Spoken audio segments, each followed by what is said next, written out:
不用带了吧。在安静的诊间里，一位70多岁的阿伯看着眼前正准备戴上专业手套的美女医师，语气平静，却带着一丝不容置疑的自信，说出了这句话。不等医生反应，他默默地，甚至可以说带着一丝骄傲地褪下了自己的裤子。下秒，整个空间的空气仿佛凝结了，一顶鲜艳的红色帐篷就这样雄伟的、壮观的在他的红色内裤下搭了起来。他看着一脸惊讶的医生，嘴角上扬，带着 triumphant 的神采，几乎是宣告式的反问：都站成这样了，你还要摸吗？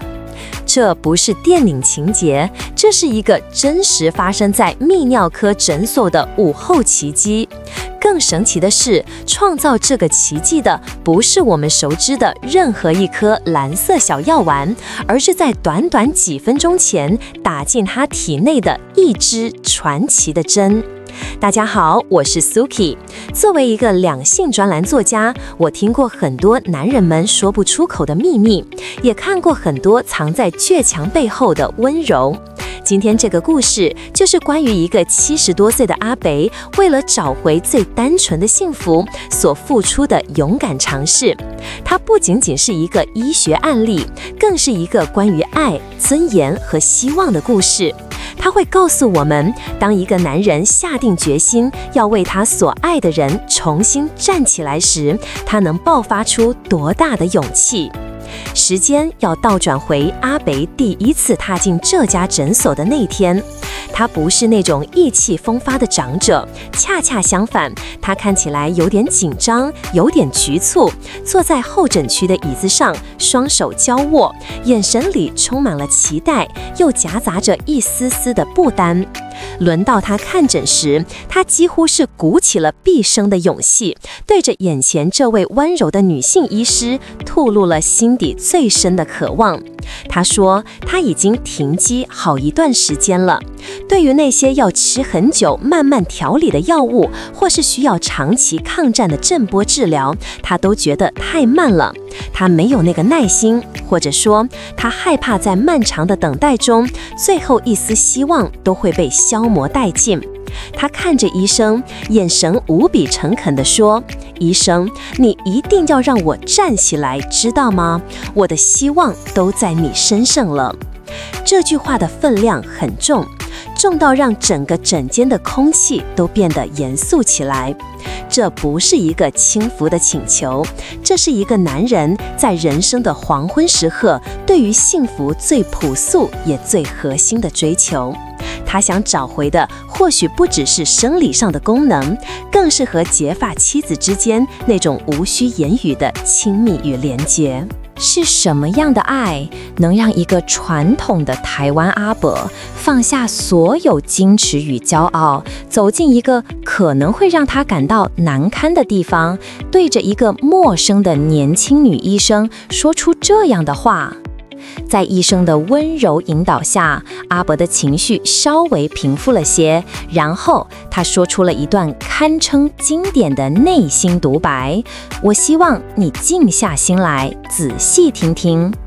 他几乎是带着一种给予自证清白的激动，对医生说：医生，我这个年纪了，我跟你说，我没抽烟，没喝酒，没吃槟榔，也没在外面开茶某，台语指没有外遇或嫖妓。他说这段话的时候，音量不自觉地提高，像是对全世界宣告他是一个多么正直、多么自爱的男人。你想想看，这4个没有，在传统男性的世界里，几乎涵盖了所有可能被归咎于坏习惯的标签。他急着撇清这一切，仿佛在说，我的问题绝对不是因为我自己不检点造成的。这背后藏着多么深的委屈和不甘心啊！他一生勤恳，克己复礼，到头来却要面对这样一个难以齿的困境。而在这段激昂的自我辩护之后，他的音量突然降了下来，带着一丝近乎撒娇的恳求，说出了那句最关键也最打动人心的话：我就喜欢这位而已，就喜欢这位而已。这一位是什么？它绝对不只是生理上的冲动。对于一个70多岁与妻子相伴一生的男人来说，这一位是清晨醒来时的一个拥抱，是夜深人静时的温存，是确认彼此依旧被对方所需要的情感密码。它是爱情在岁月沉淀后升华成的最纯粹的亲密。它向老伴证明，我还爱着你，我还需要你，我也还能让你快乐的最好方式。这一位是他平凡人生中最后也最珍贵的一点点乐趣与尊严。听完这段话，再专业的医生都很难不被触动。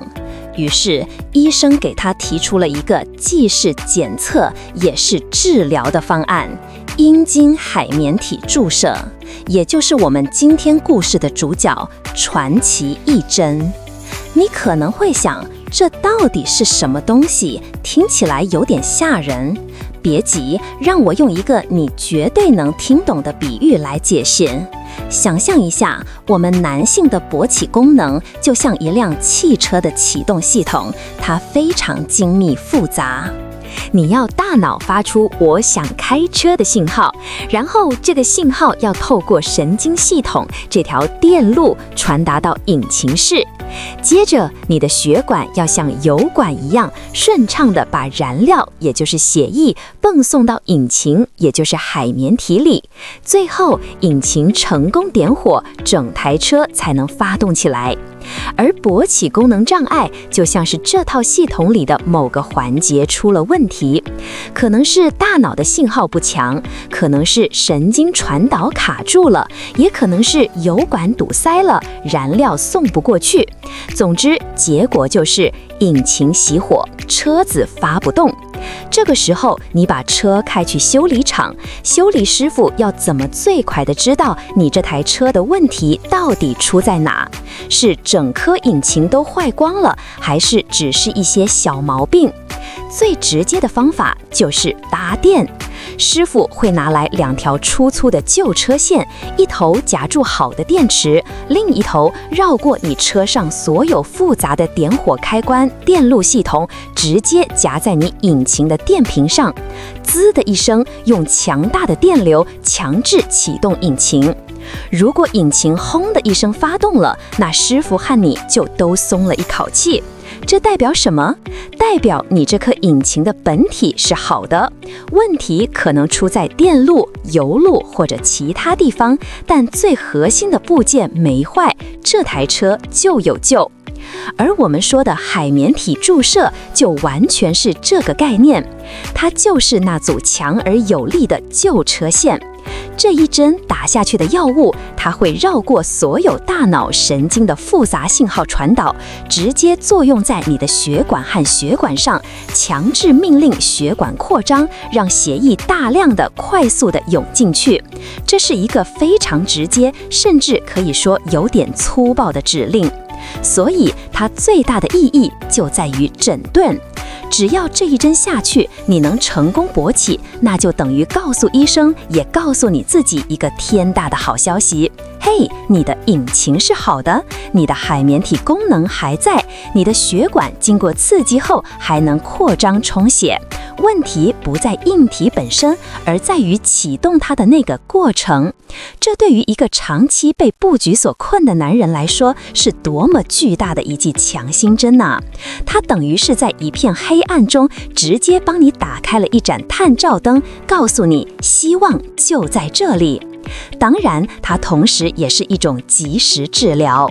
对于像阿伯这样急切需要重建信心的患者，他能在最短时间内让他亲眼见证自己还可以的事实。这种亲眼所见的成功，胜过千言万语的心理辅导。这就是阿伯即将要经历的旅程，一场关于强制搭电的奇幻之旅。医生详细地跟阿伯解说了整个过程，也说明了可能的风险。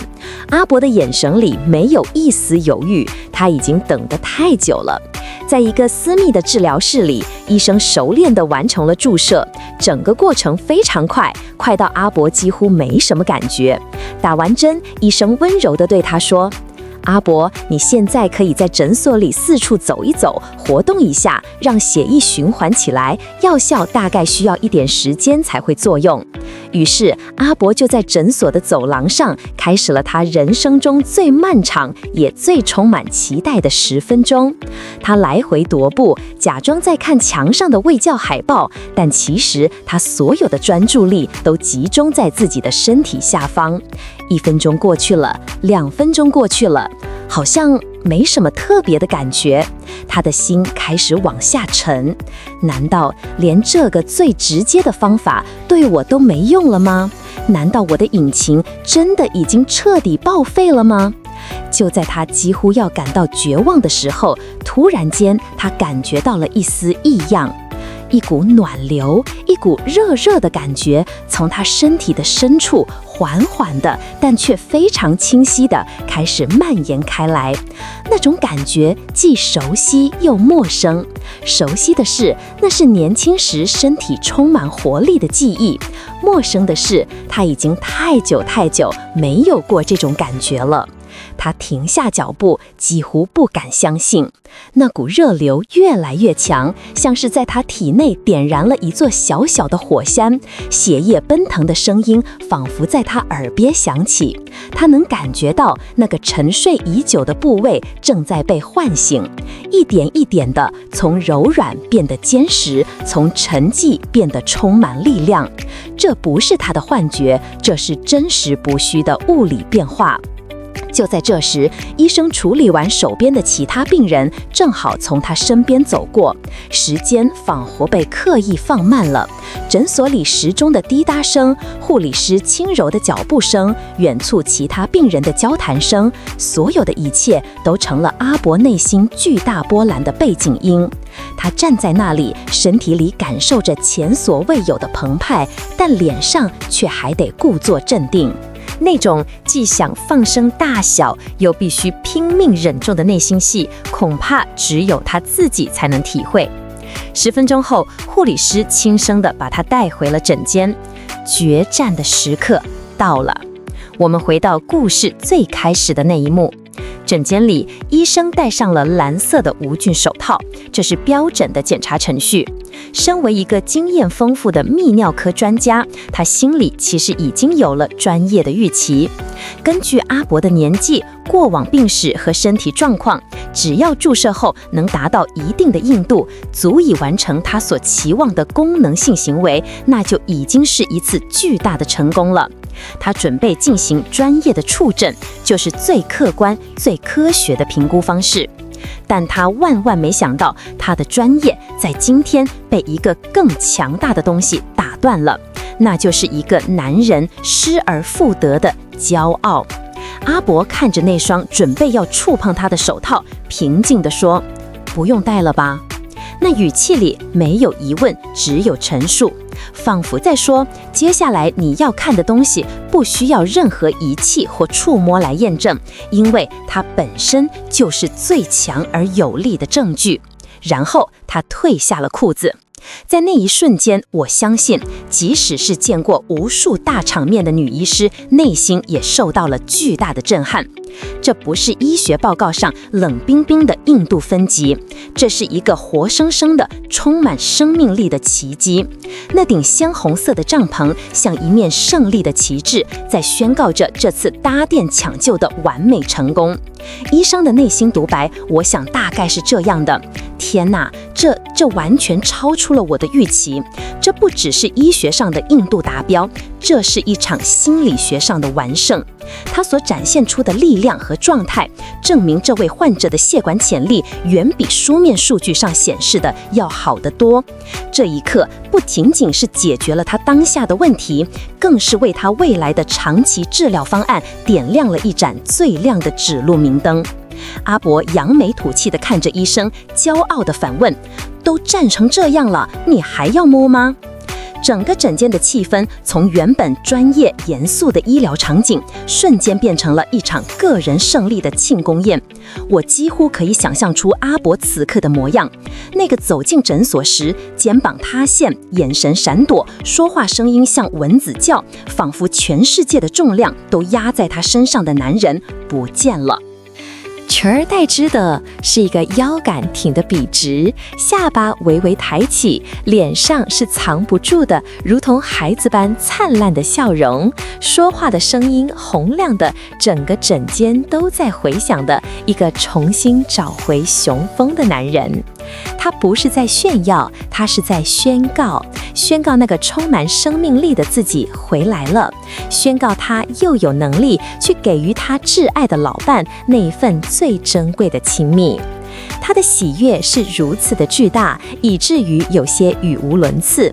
他激动地对着医生说：医生，你这个针太有效了，你诊所里还有多少？我全包了，我全部都要买回去。这当然是不可能的，这类药物必须在医师指导下使用。但这句充满豪情的“我要全包了”，却是他此刻内心狂喜最真实的写照。这次的成功对阿伯来说意义非凡，他像一把钥匙，重新打开了他通往自信和幸福的大门。阿伯的故事到这里可以说是一个完美的胜利。但你以为一个专业泌尿科诊所的日常就只有这样充满情喜与感动的时刻吗？不，其实更多的时候是充满了各种让你意想不到的温馨又搞笑的惊喜。故事场景要切换到另一天另一个病人身上，这位病人也是来治疗相关问题的。经过一段时间的治疗后，效果不错，他对医生充满了感激。有一天，他为了表达感谢，竟然抱了一大箱东西来到诊所。当他把箱子打开时，所有医护人员都惊呆了，里面是整整30包金黄酥脆、香气扑鼻的某知名品牌的地瓜酥。哇，30包，这份心意可真是沉甸甸呐！诊所的护理师们都非常开心，正准备要瓜分这份甜蜜的谢礼时，眼尖的医生脸色却突然一变，他的眼神从一开始的惊喜迅速转为一种专业的惊吓。他一个箭步冲到病人面前，指着那箱地瓜酥，用一种近乎审问的语气问他：大哥，你是不是很喜欢吃这个？你是不是每天都在给我偷吃地瓜酥？病人被问得一头雾水，连忙摇手否认：没有啊，我没有吃啊。医生紧追不放：你还说没有？那你血糖最近怎么都控制得这么不好？每次回来复诊，数字都不漂亮。你老实说，你到底吃了多少？这位大哥真的是比窦儿还冤，他满脸委屈地解释：医生，你误会了啦，我真的都没吃。我知道我血糖高，这个不能碰，这些全都是我特地买来要送给你和所有护理师吃的啦，是感谢你们的。真相大白，原来是一场温馨的乌龙。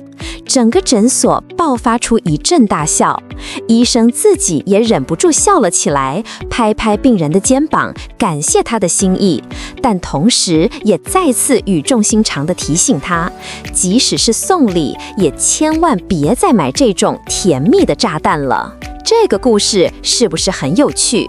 它就像一杯午后的温暖奶茶，让人会心一笑。